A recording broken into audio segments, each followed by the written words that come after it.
Chachan, chachan. Bueno, no sé cuándo. Esta es la toma 5. Ahí vamos viendo si funciona, si está andando bien. Tenía que actualizar mi Instagram y eh, y no estaba funcionando. Así que vamos a ver. Voy a avisarle al invitado, a ver si me puede ver, si me puede ver en el vivo.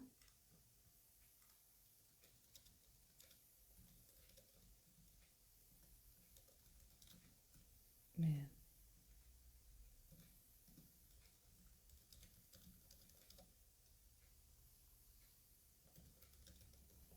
Bueno, estuvimos teniendo algunos problemitas técnicos.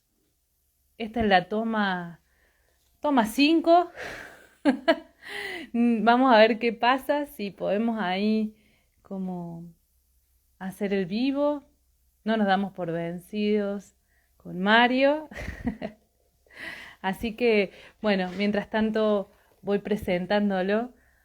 Hola María Laura, qué lindo saberte ahí. Eh, Hoy vamos a hablar del libro de Mario Martínez, La Voz Popular, que este libro lo escribió junto a Cecilia Arellano. Es un libro en conjunto, ¿sí? Lo voy a presentar nuevamente a Mario, así que quienes estuvieron viendo otro de los sé cuántos los vivos que intenté, bueno, ténganme paciencia. Eh, Ahí estoy viendo que no me está viendo Mario, no está pudiendo ingresar. Así que bueno, estamos viendo si podemos hacerlo al vivo. Em,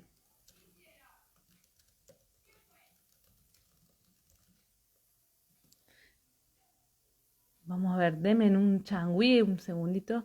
Em,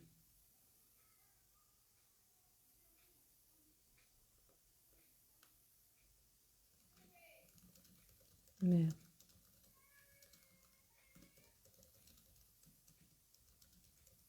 Ahí, espérenme un segundo, espérenme un segundo.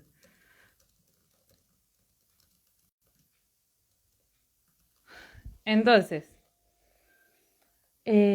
bueno, contando un poquito sobre Mario, que ahí estamos ahí viendo que se pueda conectar. Em, Mario es cantante, compositor, instrumentista y docente, bioquímico y profesor de armonía y contrapunto por la Universidad Nacional del Litoral, donde se desempeña como profesor titular de la Cátedra de Canto del Instituto Superior de Música.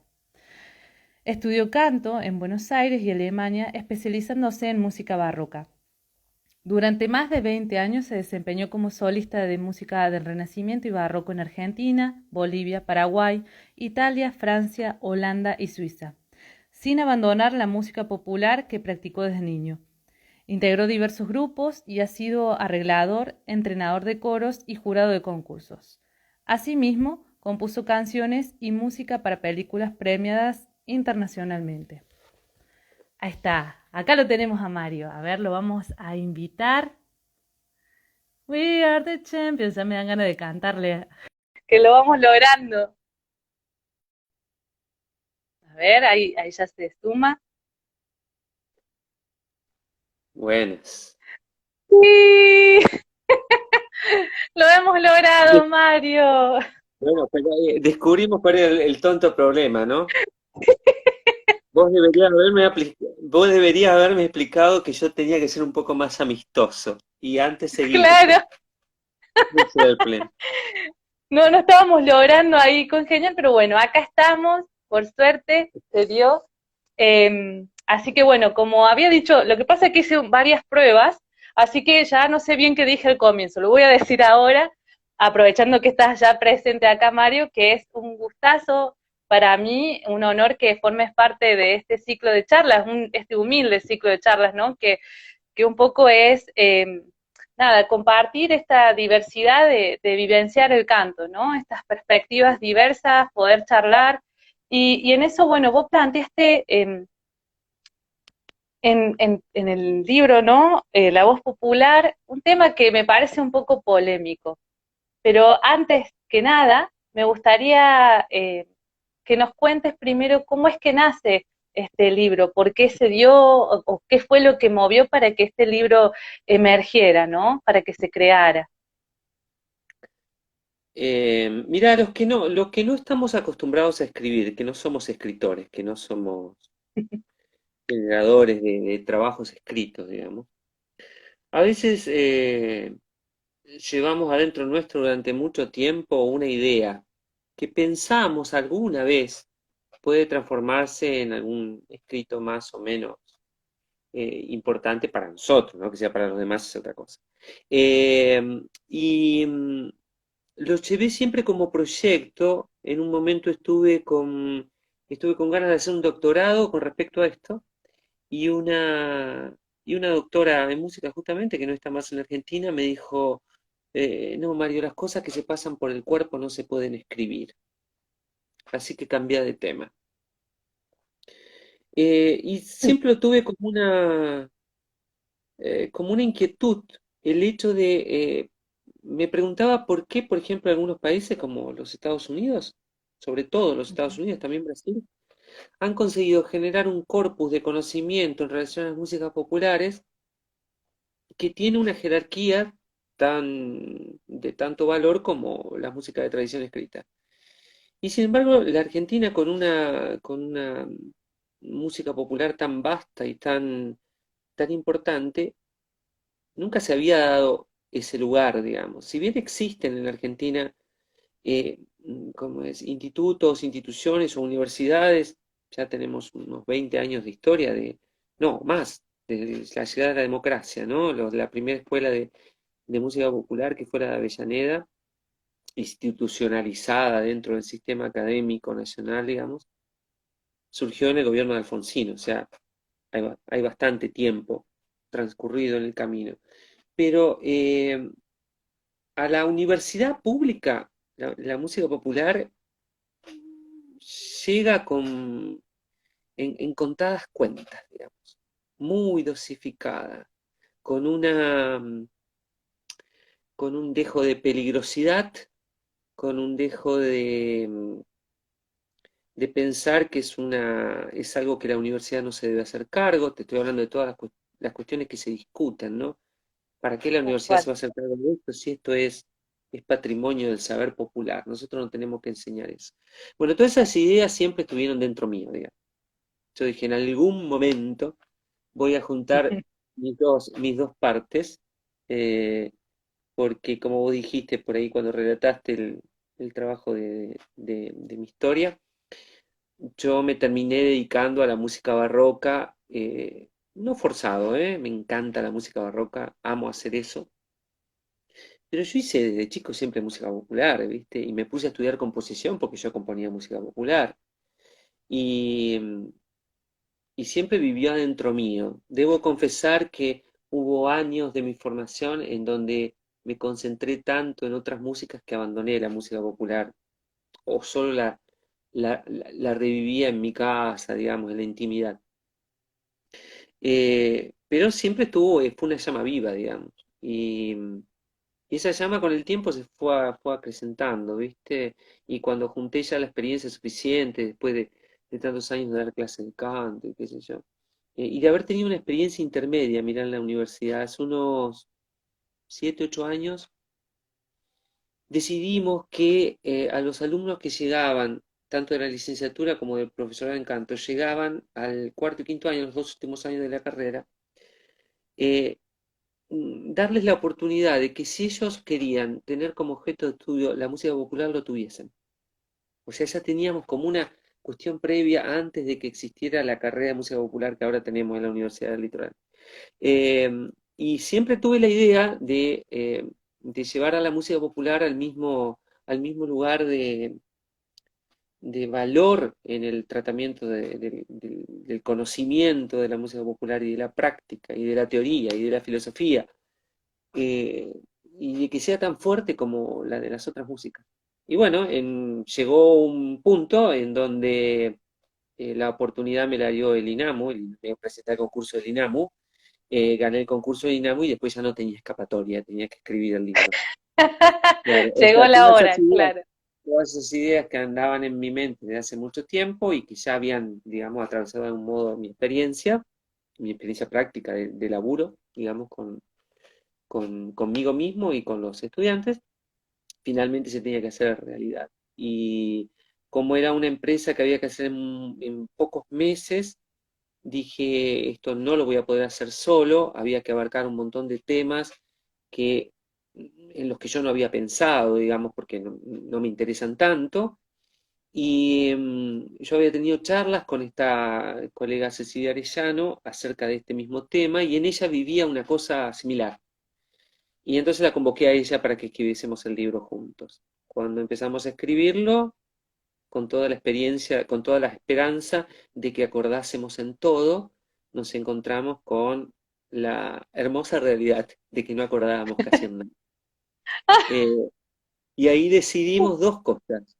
Una, que cada capítulo lo iba a firmar uno, como si fuese suyo, no los íbamos a compartir, y que era sano que presentemos esa diversidad de pensamiento, porque esa mezcolanza de cosas es justamente la discusión, la dialéctica que se está dando sobre este tema. Así que era natural, estaba bien que fuese así. Esa es la Tal historia cual. del libro. Mm, Sí, me pareció re interesante también porque es como hablar de alguna manera desde un contexto académico de lo que nadie habla, por así decirlo, por lo menos, o lo que siempre muchas personas pensamos a la hora de estar estudiando en instituciones y no encontramos a veces los recursos para poder entender lo que nos pasa o cómo venimos atravesando un trayecto de formación, que justamente a mí cuando me pasó justo así, en un momento de mucho desencuentro con la institución, con la música, incluso con mi voz, y sin poder tener herramientas para poder tener esa ductilidad, ¿no? De poder ir y volver, era como mm. que de pronto se puede, no se puede, es real esto, ¿no? Y me parece que también es muy valioso el trabajo que estuviste haciendo, Mario, de poner en valor en lugares, ¿no? Que vos dijiste esto de instituciones públicas, que pueda ser el acceso también a elegir, ¿no? Una cantar orientado también al canto popular, no omitirlo, saber que existe y pareciera que lo omitimos, ¿no? Sino también Pero vivenciarlo. para eso había que tener un cambio mental, ¿no? Sí, o sea, basta con que vayamos un poquito más atrás en el tiempo y veamos a los que fueron profesores míos, por ejemplo, o los anteriores, décadas anteriores, y había un conservadurismo muy grande sobre eso, o sea, había un gran profesor de composición de la Universidad de La Plata que se resistía muchísimo a la entrada de la música popular en la universidad, y bueno, y le decían, no, la tenemos que considerar, y bueno, si quieren enseñar canciones con dos acordes, decía el tipo.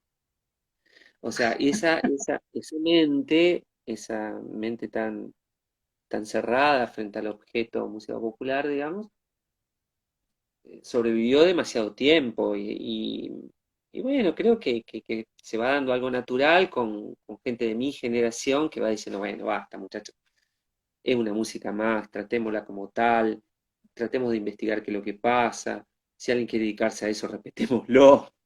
Eh, y bueno, y ¿sabés qué? La consideración de que son músicas nuestras, ¿viste?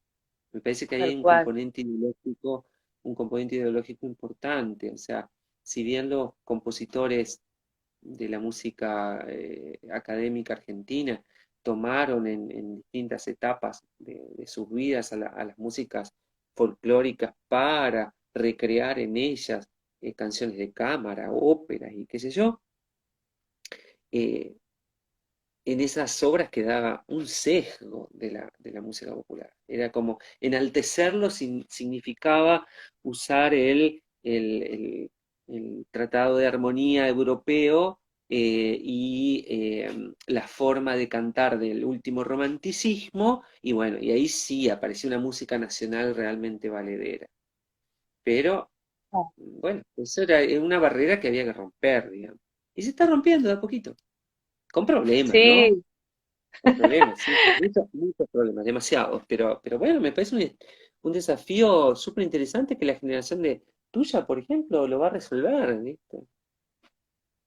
tal cual. Bueno, y en eso voy a justamente para abrir el juego a lo que venimos hablando, eh, desde tu criterio y desde tu subjetividad, ¿no? Nos permitamos eso, ¿a qué nos referimos cuando hablamos de música popular, de cantante popular? Digo porque a veces es muy difícil, eh, creo que como vos mismo dijiste, esto se está construyendo, hay diversidad de miradas, es algo que nos debemos incluso, pero justamente darnos esa licencia desde tu subjetividad, que es para vos la música popular, el cantante popular. Vos sabés que si yo te tuviera que responder ya, te diría que desde el mismo momento en que comencé a escribir el libro era algo que yo no me preguntaba, porque es un problema de la musicología, y los problemas de la musicología son para los musicólogos, no para los que hacemos música, ¿viste? O sea, Tal cual. porque, y ya te digo, a los fines de escribir el libro y a los fines de la práctica, y medio que no me interesó demasiado ponerme en ese planteo, por eso le pedí a Cecilia, ¿a vos te gusta esto? Hacelo vos. Y los Ahí primeros va, capítulos, sí, la parte, eso. claro, y Y hay un pero capítulo estuvo, del libro Hay un capítulo del libro al principio en donde ella tomó ese tema, ¿viste? Y bueno, y buscó a ella también le interesa, y trajo a cita a todo el mundo que está trabajando en ese contexto, y yo respeto una enormidad, ¿viste? Pero es que a los fines de este libro era algo que todos sabíamos cuando nos referíamos a música popular, a qué nos referimos, ¿me entendés? O sea, no nos sí, sí, estamos sí, es refiriendo verdad. más a Ginastera, Guastavino y Aguirre y esa gente, ¿me entendés? Y nos estamos refiriendo a nuestros cantantes folclóricos, a nuestros cantantes de tango, a nuestros cantantes de pop, a nuestros cantantes de jazz, a nuestros cantantes de rock, a nuestros cantantes de cumbia, a nuestro cantante de cuarteto. A eso nos estamos refiriendo. Me parece que no hay que aclararlo. El problema de discusión Perfecto. de los límites, ¿viste? Hasta dónde llega una Mm, cosa y dónde... No es mi problema. tal Que cual. sí Bueno, que los... incluso, perdón, ¿no? Que incluso No, en no, el no. libro es como que vos pusiste como el cantante popular, quien se considere como tal, habías puesto en una, si no, digamos, ¿no? Como que eso habías puesto justamente vos en ¿Qué donde sé yo? vos haces tu Cuando canto la declaración. Pasión según San Juan de Bach y no me considero un cantante popular, ¿viste? Pero Claro, agarro la guitarra y toco un gato mío y bueno, y sí, me considero un músico popular. Y como es, y trato de pensarme cantando en dos mundos absolutamente diferentes. Y eso está bueno, es súper enriquecedor, es muy difícil. El otro día tengo a mi viejita enferma, ¿no? Y veíamos un video de Rubén Juárez tocando el bandoneón y cantando. Entonces, Lalomir le preguntan eso, en encuentros en el estudio. Lalomir le pregunta, dice, todos dicen que es muy difícil tocar el bandoneón y cantar. Y Rubén Juárez dice, sí, es difícil, pero ¿qué querés, tía? Yo lo hago desde chiquito. Claro, ¿me entendés? Yo canto música popular de chiquito, no me jodá. Lo otro lo aprendí después. Lo único que sé es claro. que una cosa es tan importante como la otra. Eso lo comprendí a lo largo del camino. No es que en un momento de mi vida me confundí, ¿eh? Me confundí y No, creí que aquello no tenía importancia. No, no, no. Tenía que dedicarme a cantar el alemán y entonces, bueno, me confundí. Después con el tiempo, bueno, me di cuenta de que simplemente son campos sonoros diferentes, si uno los respeta como tales y uno aprende a sortear los problemas de la voz en pileta de agua fría y en pileta de agua caliente, entonces, bueno, eso lleva tiempo. tal cual. Bueno, y que aprovechando esto que estamos hablando, quería como compartir ahí algunas citas que tienen que ver con lo que has escrito. Estoy en disputa, déjame que ya decido con cuál de las dos voy. Tengo ahí que Eh, cuál dar pie, Sacudimos las porque, carteras. no, porque justo da pie a una, pero me parece que por ahí me gustó un poco esto como para que vaya primero, no sé, lo visualicé como algo primero que bueno, en una cita dice, nuestra voz es la que es, porque tenemos una información genética que se manifiesta con una altura, un timbre, un volumen, pero que a su vez está modificada por el entorno cultural que la dispone para un idioma y una forma de decir que corresponde con un espacio y su tiempo. Eso en realidad a mí me pareció como muy contenedor, porque justamente a veces al estudiar tanto música, a veces de otros siglos, en otros idiomas, ¿no? A veces pareciera tan lejano y a veces que, a ver, hay gente que se relaciona y entra en contacto ahí nomás, ¿no? Pero hay otros que nos cuesta sentir empatía, ¿no? Estamos atravesadas por otras cuestiones, ¿no? La cultura, nuestro entorno, nuestro modo de hablar. Fíjate que parece una frase muy ampulosa, pero es una obviedad, ¿viste? Vos sabés que recuerdo hace, no sé, bastantes años, yo estaba haciendo en el camping musical de Bariloche un curso de música barroca con un maestro argentino que estaba en Europa radicado hace muchos años, eh, y, mm, y en una conversación de ómnibus, uno de los trayectos que hacíamos todos a ir a cantar alguna parte, o no me acuerdo qué, eh, el tipo lanzó la siguiente frase: las formaciones técnico-vocales de la gente en todo el mundo estandarizan las voces, hacen que todas las voces suenen iguales. Y para la música barroca eso no sirve, porque justamente lo que se pensaba en aquel tiempo y lo que intentaría recuperar en los tiempos a los que él se refería, a principios de los 2000, ponele, era justamente la singularidad de las voces. Ah, Y claro. fíjate vos que la técnica clásica europea, y más sobre todo la que está, eh, como es ahí, dependiendo de la tradición italiana o de la tradición alemana, eh, son técnicas que esperan una construcción sonora tímbrica muy clara, a la cual si vos llegás a poder realizar, entras en el club, si no, quedas fuera, digamos. O sea, si podés llegar a construir ese ideal tímbrico para cantar Pagliacci, más allá de que tengas un cuerpo enorme, una voz enorme, qué sé yo, vas a cantar Pagliacci. Si no, no, digamos. O sea, ahí hay que remontar toda una cosa que tiene que ver con eso que vos bien dijiste, el bagaje cultural de uno. Es que nosotros no nacimos escuchando ópera, salvo contadas personas. Yo tenía un profesor amigo que se jubiló el año pasado, muy conservador con todas estas cuestiones, y él contaba que él vivía en el campo, en la provincia de Entre Ríos, y sus papás escuchaban en la radio ópera, cuando él era niño, ¿me entendés?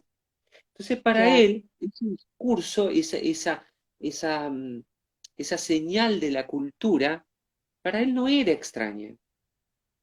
Para mí no, lo que podía llegar a haber escuchado con mis padres puede haber sido tanguitos, ¿me entendés? O folclore, que se escuchaba mucho en mi casa, o alguito de jazz o algo por el estilo. Pero nunca música clásica, ¿viste? Para mí fue un descubrimiento muy tardío la música clásica. Cuando hablo de música clásica, hablo de música de tradición escrita o música académica, ¿sí? Entonces, Perfecto. vos nacés con una voz que viene de la resultante de tu largo de cuerda, de tu largo de laringe, la contextura de tu rostro, de tu altura, de la contextura de tu cuerpo, de cómo sean tus cavidades de tal o cual manera, y a eso sumale todo lo que tu cultura te aportó. Es clarísimo, sobre todo en las nenas sucede, tienen un asenio que pierde aire. Cuando la nena crece y en un momento manifiesta pérdida de aire en la voz. Es tan, eh, es tan intenso ese modelo cultural del asenio que ese niño o niña amaba, o la mamá perdía aire, la hija también pierde aire. ¿Por qué? ¿Porque tiene una dificultad? No, porque su mundo cultural incluía eso, y ese ponerle recuerdo o comportamiento de la mente que hace que ella no una del todo la cuerda, es una señal cultural, digamos, ni más ni menos. Entonces somos como una sumatoria, ¿viste? O sea, que nuestra voz sea de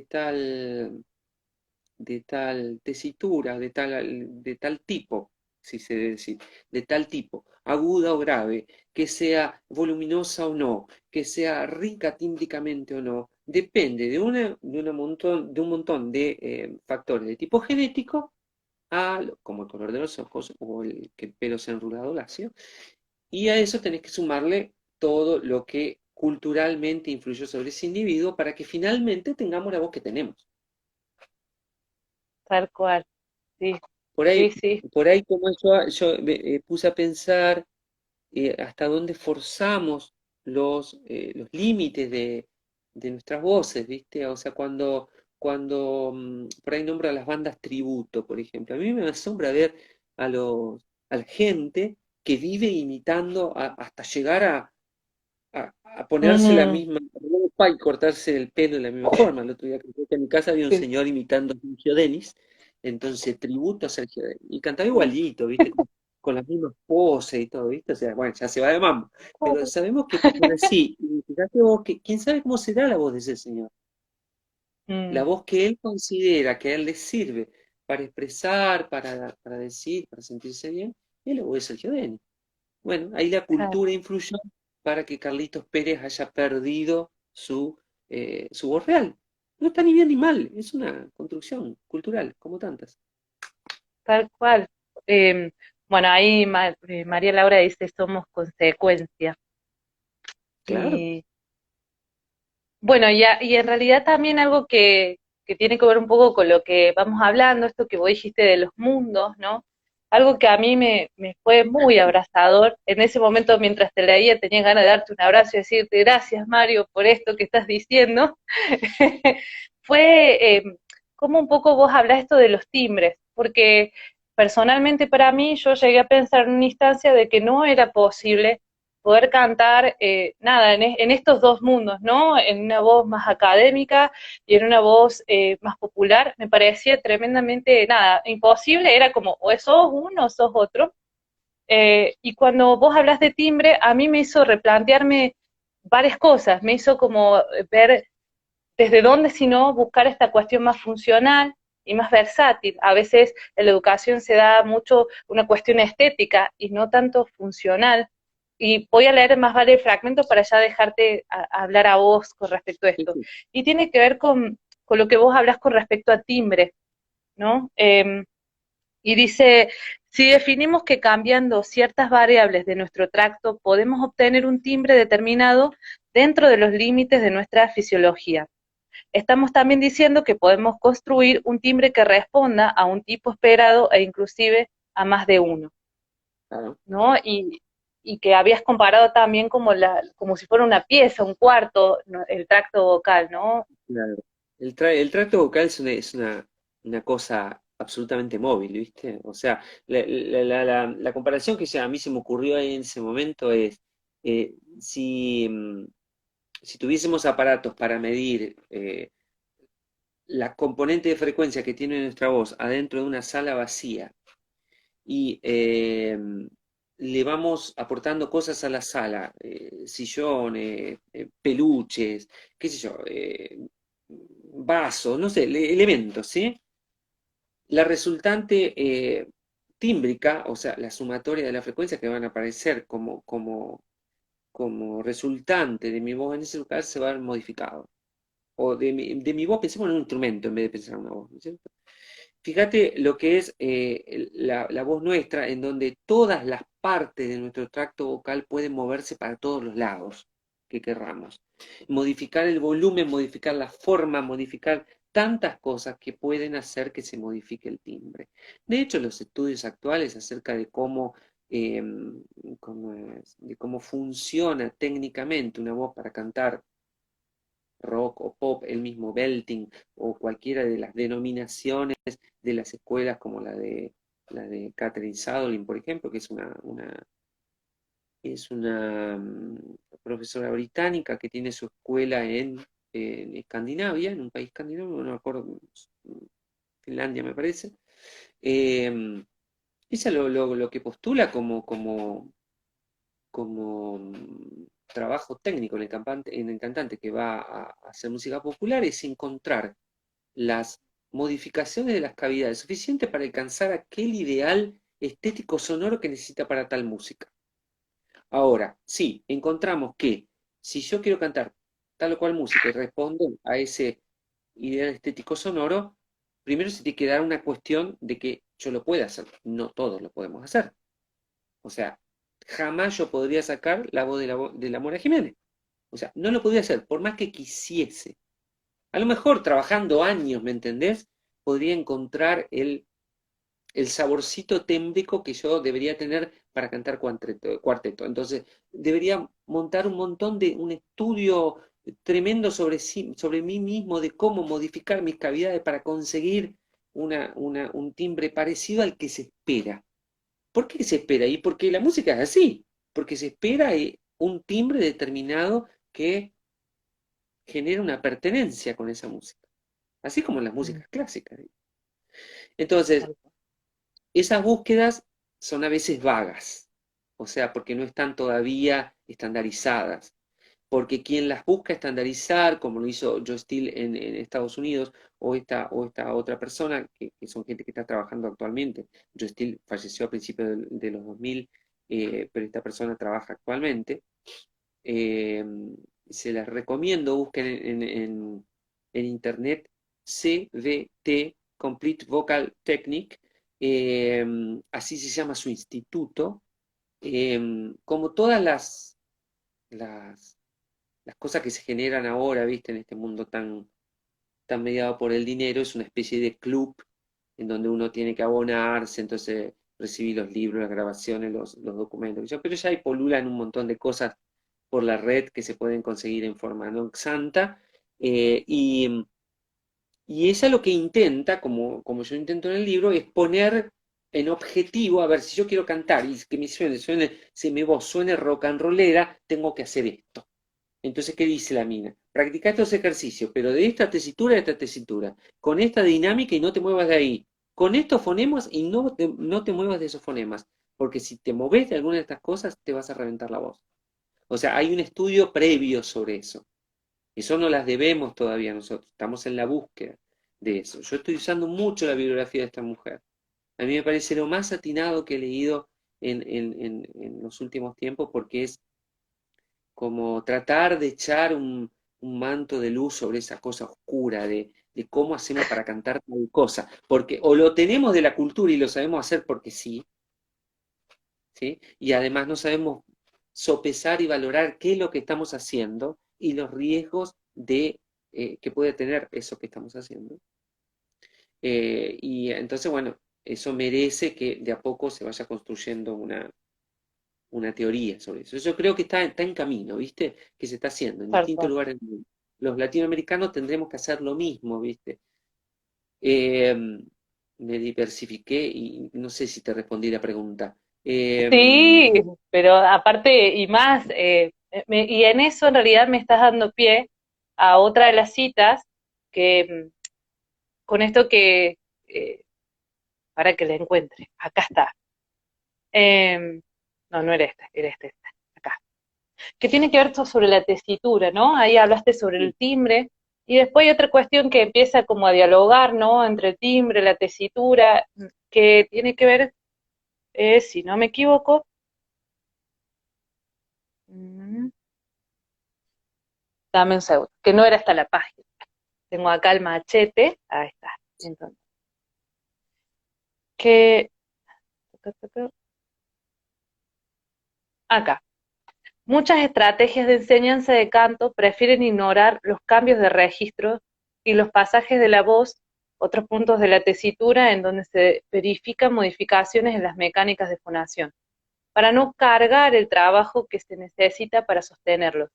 En nuestra opinión, esta postura podría ser un tanto anticuada y poco contundente.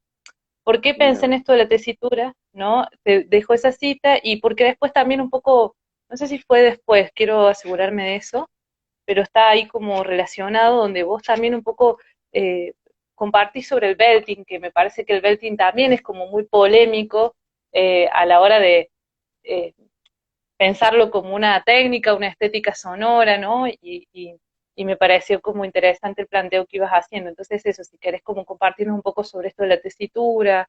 Eh, Mirá, cuando, cuando Gardel empezó a cantar, las primeras grabaciones de Gardel están muy cantadas a lo tenor, a lo tenorino, ¿viste? O sea, muy agudo, ¿viste? O sea, tiene fa sostenido 4, ¿viste?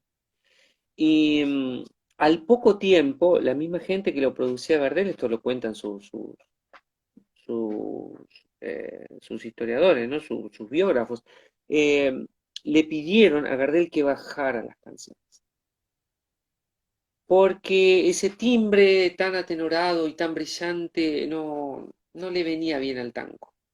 La excusa era siempre que, ¿cómo es? Que el texto se podía hacer más claro, más, más comprensible si él bajaba la tesitura de sus obras. O sea, la altura a la que estamos cantando indudablemente modifica el timbre. Fíjate que la escuela tradicional del canto trabaja sobre la necesidad de igualar el timbre en toda la tesitura.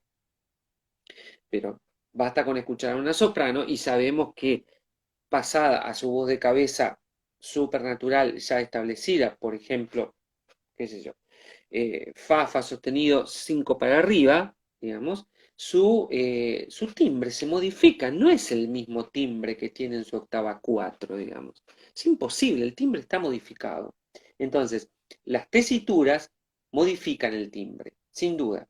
Cuando el cantante popular, sobre todo las mujeres, deciden cantar tan grave en nuestros tiempos, es porque no quieren saber nada. Sí, pero vos te reís, pero andá a decirle eso a María Carey. María Carey se canta hasta el mi sobreagudo, hasta el mi 6 7 no sé qué número es ella, 6. Eh, sin problema, fa 6, ¿viste? Y pasa su registro de voz de cabeza y pasa su registro flauta, sin ningún problema. Y ¿sabés qué? Sabe qué es lo que está haciendo. Entonces vos ahí ves que hay personas o hay escuelas que hacen una valoración de los distintos registros que tiene mucho más que ver con la música contemporánea, digamos. O sea, tenemos toda esa voz, usémosla toda. Ahora, ¿cómo, cuándo, de qué manera? Bueno, ya es la propuesta artística del intérprete, ¿no?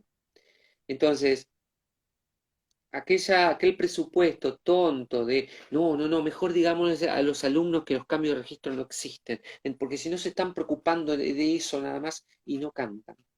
Bueno, yo ahí estoy parado en las teorías cientificistas de la voz, ¿me entendés? Vos dijiste cuando me presentaste que soy bioquímico, no puedo escapar a eso. O sea, tengo una parte de mi cabeza cuadradota y científica y me gusta estar sólido con eso, ¿viste? Me parece que es un camino más, más, más contundente, ¿viste? Más serio, inclusive cuando lo estamos tratando en el ambiente universitario, ¿me entendés? Entonces, esa pavotada de decir, no, digamos a los estudiantes que existen, simplemente que existen cambios de registro o pasajes, que ellos se acostumbren a que la voz es toda la misma. Mentira, no es toda la misma. La cuerda no está, la laringe no está funcionando de la misma manera, ¿me entendés? Entonces, en una apuesta, por supuesto, puede haber gente que todavía crea en lo anterior, yo no creo. Y me Tal parece que cual. para la música popular es fundamental porque el belting, que yo lo tengo mucho más claro ahora que cuando escribí el libro, eh, y está absolutamente estandarizada su técnica, ¿viste? O sea, lo que pasa es que es muy difícil para los profes comprender cuando uno no lo ha experimentado y no ha recibido una teoría justa de eso y no ha hecho ejercitaciones sobre eso. Transmitirlo porque uno lo conoce de mentas, ¿viste? Cuando vos dijiste hay polémica, ¿qué polémica? No hay ninguna polémica. Se sabe cómo, o sea, yo descubrí que los cantantes de murga, por ejemplo, de murga uruguaya, usan belting, es clarísimo. Cuando un, alguien que está tratando de entender cómo es el canto de la murga uruguaya de por acá, le pregunta, ¿y qué hacen? y te dicen, nasalizan todo. ¿Qué van a nasalizar? Si uno le escucha al tipo, tengo el piano acá, no, no lo tengo. Pero si uno recuerda al cantor que estaba con Jaime Ross cantando, es el amor, es el amor, amor profundo, es lo que siento al cantar. Nada hay en el mundo que pueda así vibrar. Algo por el estilo es el texto. Eh, ¿Cómo hace el tipo eso? Y canta eso, ¿cómo lo hace y cómo cantan 10 horas con una afinación perfecta y un vibrato controlado?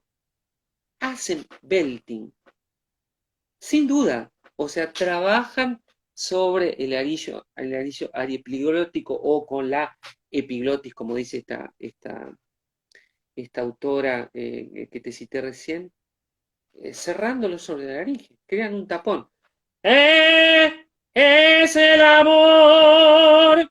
Y eso es lo que les permite cantar con vida, cantar con decibeles a matarse y mantenerse 3 meses de carnaval cantando y no destrozarse. Claro. Porque al final es el mismo mecanismo de que decía, diario.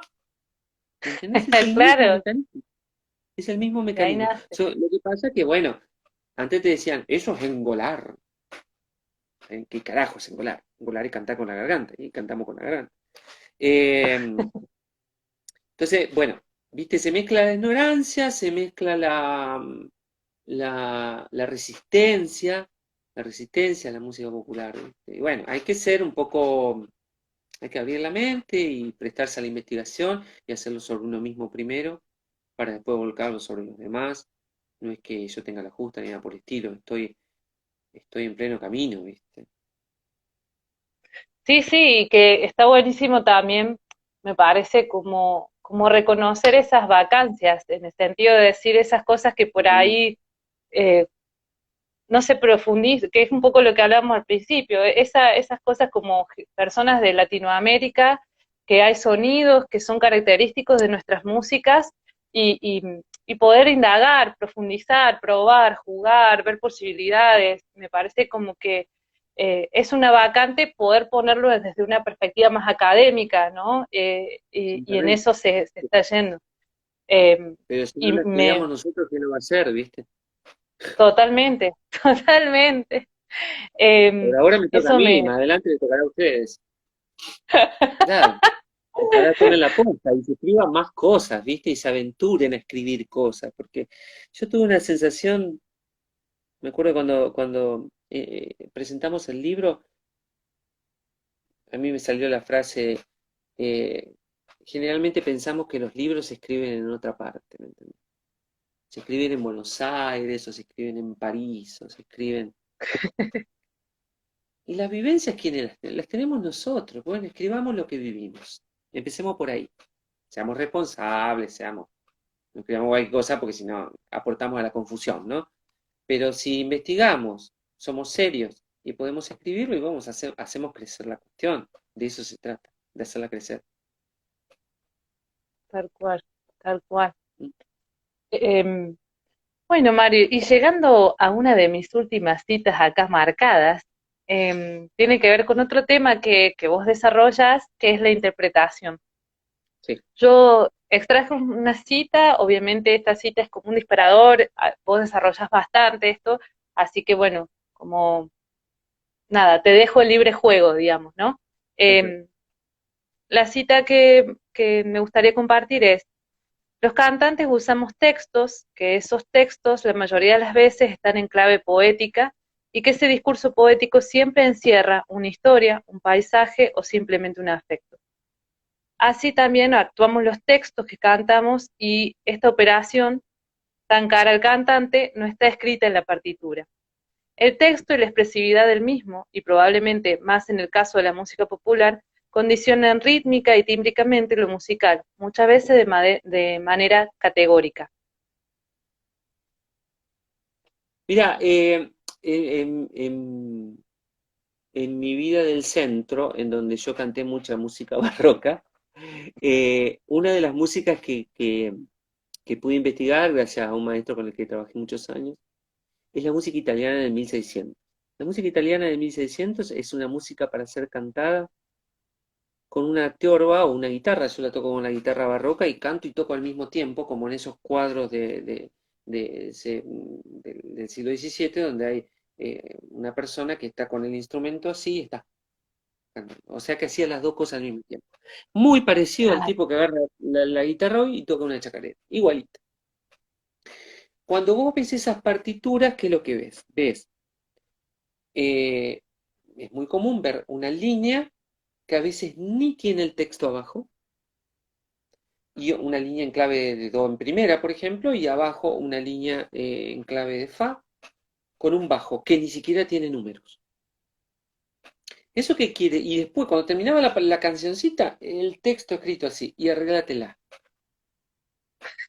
¿Eso qué quiere? Claro, ¿eso qué quiere decir? ¿Eso qué quiere decir? Primero que había, obviamente, una transmisión de tipo oral, y que el músico de aquella época era conocía la mecánica de ir haciendo coincidir el texto que leía acá con las notitas que estaban escritas acá. Ahora, no se escribía velocidad, no se escribía carácter, no se escribía nada. ¿Qué mandaba la interpretación?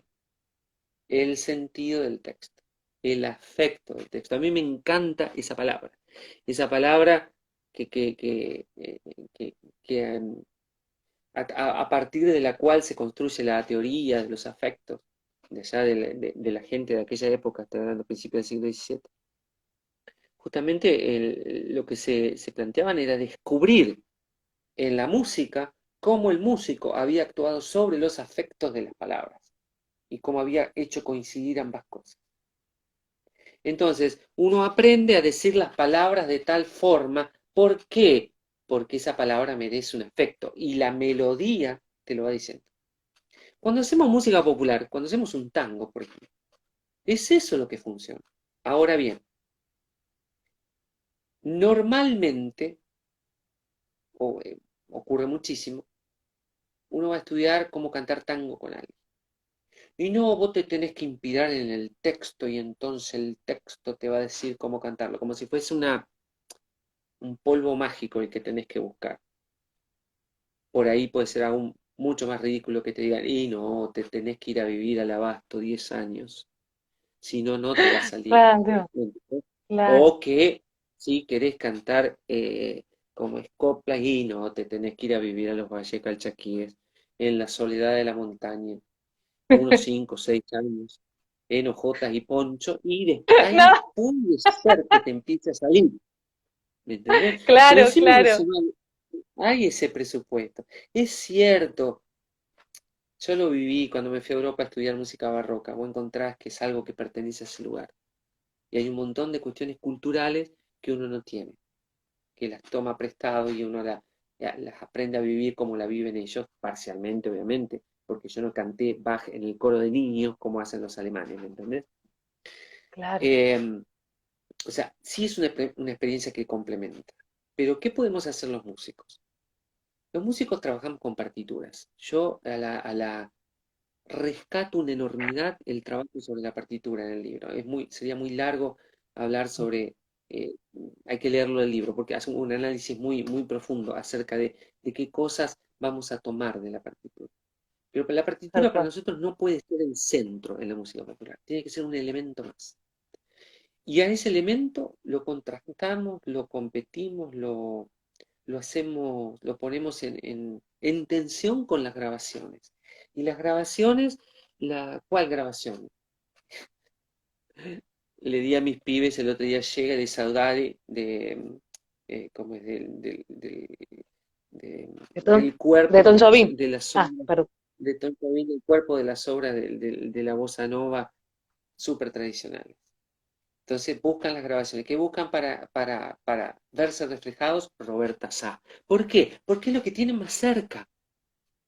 Si yo les pongo la grabación de George Gilberto, y viste, hay un poco de cosas, pero yo le digo, miren, el que estuvo cerca del compositor fue George Gilberto. Y el que inventó una nueva forma de interpretar esa música fue él. A él se le ocurrió perder el aire en la voz, porque si uno busca la grabación de Carmen Miranda de la época anterior, está Carmen Miranda cantando con la cuerdita bien cerrada, como hacía Libertad Lamarque en Argentina, porque los modelos que tenían eran europeos, ¿se entiende? claro. Entonces, eh, cuando uno ve una partitura y escucha las grabaciones y estas grabaciones están en relación con el momento y con el compositor que escribió esa obra, mejor si la canta el compositor, pero si no la canta el compositor, que esté alguien que haya sido contemporáneo de él, entonces uno puede ir atando cabos, ¿viste? Y si bien la partitura tiene un montón de errores, porque no fue escrita por alguien que sepa escribir partitura, porque fue escrita para eh, inscribirla en Sadaik, por ejemplo, o para que la tocara la doña en el piano que iba a la casa de música, compraba la partitura, la ponía en el piano y tocaba, como es la canción de moda, eso en los fines de la partitura, a nosotros nos sirve una enormidad, porque es tener como una pista, ¿me entendés? Entonces, si yo me abstraigo un poco de la versión de Roberta Sá con la que yo me voy a enamorar inmediatamente, ¿por qué? Porque comparte mi tiempo, comparte mi mundo en este momento, digamos, yo voy a terminar haciendo un bonito cover y nada más. En cambio, si yo tomo la partitura, trato de ver qué hay en ella, trato de escuchar las versiones que me vengan de tiempo en donde yo no estaba y empiezo a cotejar alturas, tesituras, ritmo y que yo empiezo a sacar conclusiones.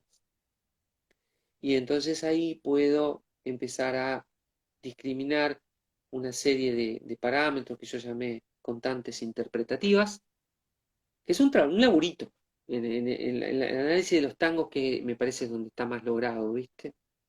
O sea, más allá Tal de cual. decir, no, dejate llevar por el texto y poné la voz de Pucho, de Super Hijito, ustedes no lo conocerán, pero Pucho hablaba así, este maestro, no como decía, Ay, profesor claro. mío. Entonces, si vos hablas así, ya podés aprender a cantar tango. Y vos decime, ¿quién habla así en Buenos Aires? Nadie, nadie, no existe eso, hay que buscarlo en las películas del 40, del 30.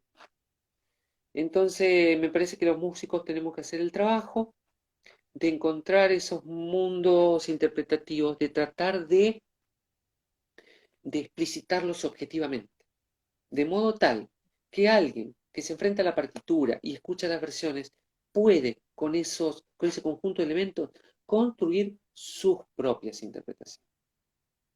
Porque si no, ¿para qué estamos enseñando esto en la universidad? Para hacer covers y un poquito poco, ¿no? Suena a poco. En cambio, si yo a ese individuo le ayudo a construir eh, su voz personal y le ayudo a construir su propia beta interpretativa que va a construirse tomando los elementos de aquellos individuos que son indiscutibles, querés aprender a cantar zambas y escuchar a la Negra Sosa. No queda otra, ¿me entendés?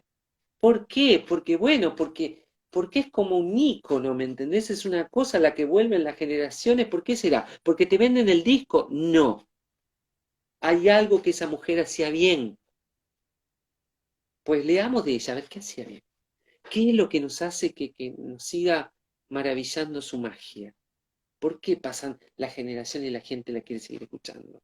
Ya se murió, chicos, se murió. Y sin embargo estará y estará ahí, yo me animaría a decir casi que para siempre, como Gardel, ¿me entendés? Entonces, Claro. algo hicieron. Veamos qué hicieron. Entonces, ahí postulé lo de pensar a ellos como casos estructurantes y de Mm, tomar de ellos constantes interpretativas, que las hay.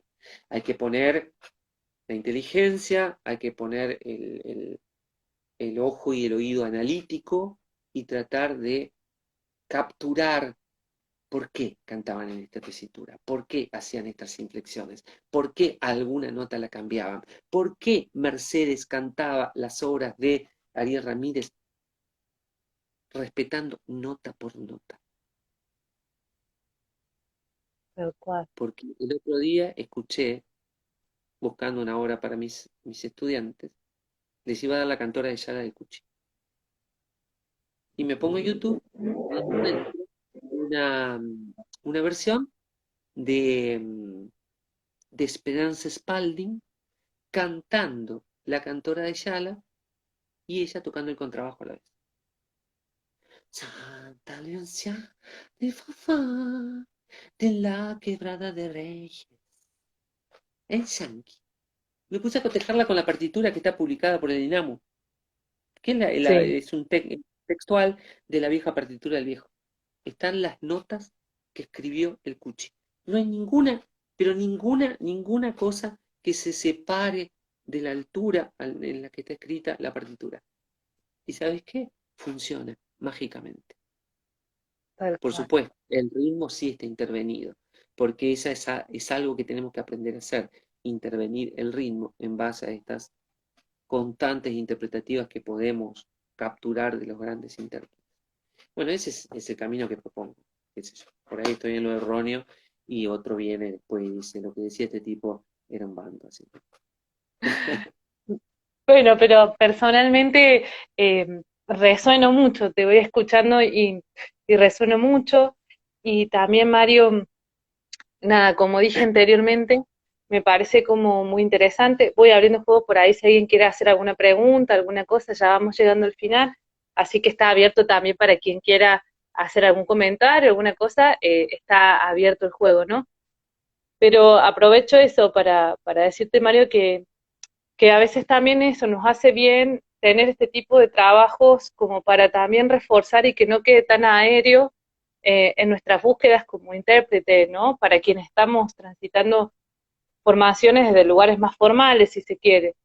Yo me acuerdo que he recibido así esto de, bueno, si querés el canto con caja, andate a una peña y aprende el canto con caja de una, pero también está bueno que en otros espacios podamos problematizar el canto con caja, lo podamos como explorar, ¿no? Y poder hacer más concretas esas búsquedas, no tan, no dejarlas 100% intuitivas, digamos, que si bien es válido y está buenísimo, pero está bueno también cuando podemos asentar cosas, empezar a proponer, a ser concretos, y me parece que eso es un aporte muy valioso desde tu libro, y bueno, como te dije antes, yo estoy re agradecida porque a mí un poco que me sentí esa contención de dónde pararme a la hora de estar buscando, bueno, como esa versatilidad, porque, ¿cómo puedo, no? Alguien que yo incluso tengo una formación desde una escuela popular, entonces, bueno, mi campo es la música popular y de pronto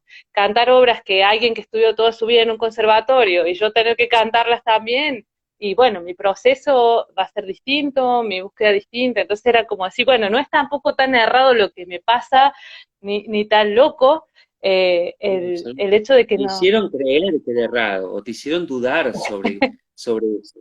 No, no dudes, simplemente eso que vos sentís cuando haces esa música, si vos sabés que la estás interpretando bien, escribilo, ponelo en pauta, eh, tratalo como un conocimiento objetivo. Si tenés dudas, anda a escuchar a las vidaleras y decís, a ver, ¿qué hacían estas viejas? A ver, hacían esto. Descubrilo, bueno, hay que descubrirlo, Tal ¿no? cual, tal Observarlo, cual, poner la inteligencia, el oído analítico, y una vez que y tratar la voz, a ver, ¿qué hace? Ah, levantar la nariz, ¿qué hace? Ah, bajar el velo del paladar, ¿qué hace? Ah, cantar con este tipo de sonidos, todo sale a sonido abierto, o lo que sea, ¿me entendés? Y entonces totalmente. hay algo que vos en tu escuela sí le vas a seguir diciendo a los alumnos, miren, pueden hacer todas las barbaridades que quieran con la voz, pero por favor apóyenlo. Apoyen porque, claro, si está todo eso apoyado en una buena estructura del manejo del aire, tenés muchas menos posibilidades de que te rompas. Eso. Totalmente, totalmente. Así que, bueno, Mario, muchísimas gracias por tu tiempo, por sumarte a este espacio, es muy valioso. Y bueno, va a quedar entonces este vivo puesto ahí en el Instagram para que se pueda ver, por ahí probablemente mucha gente no lo pudo ver completo o no lo pudo ver ahora, así que va a quedar puesto ya para quien quiera verlo en otro momento. Te agradezco Genial. mucho. te mando un abrazo gigante, gracias por tu generosidad y por tu tiempo. Bueno, y gracias por tomar la iniciativa de hacer estas cosas, ¿eh? O sea, eh, acá se necesita gente joven que diga, pucha, este tipo está diciendo algo que a mí me interesa y difundirlo, ¿no? Nada, me parece Tal bárbaro cual, y que que tengas esa inquietud, ese entusiasmo y bueno, para lo que necesiten. Un gracias. Bueno, y abrazo. aprovecho eso, mostrar una vez más, ahí ya están respondiendo, mandando saludos.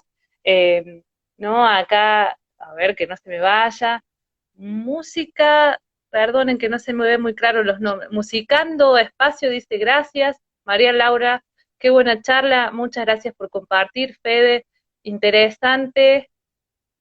A ver que si puedo leer, perdóneme, que no se ve muy bien. Interesantísimo todo lo que oí, gracias a ambos.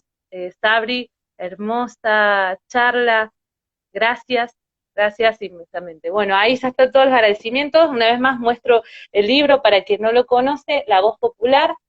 Yo lo tengo ahí con mucho amor, así que lo súper recomiendo para que quienes no lo han leído lo lean. Ya le voy a dejar también el contacto de Mario y pueden preguntarle ahí para conseguir este libro. Así que ahí dice felicitaciones, un gusto escucharles. Así que bueno, ya saben, cualquier cosa, si les interesa, le consultan al Mario, que él les puede facilitar a ver cómo hacer para que el libro les llegue.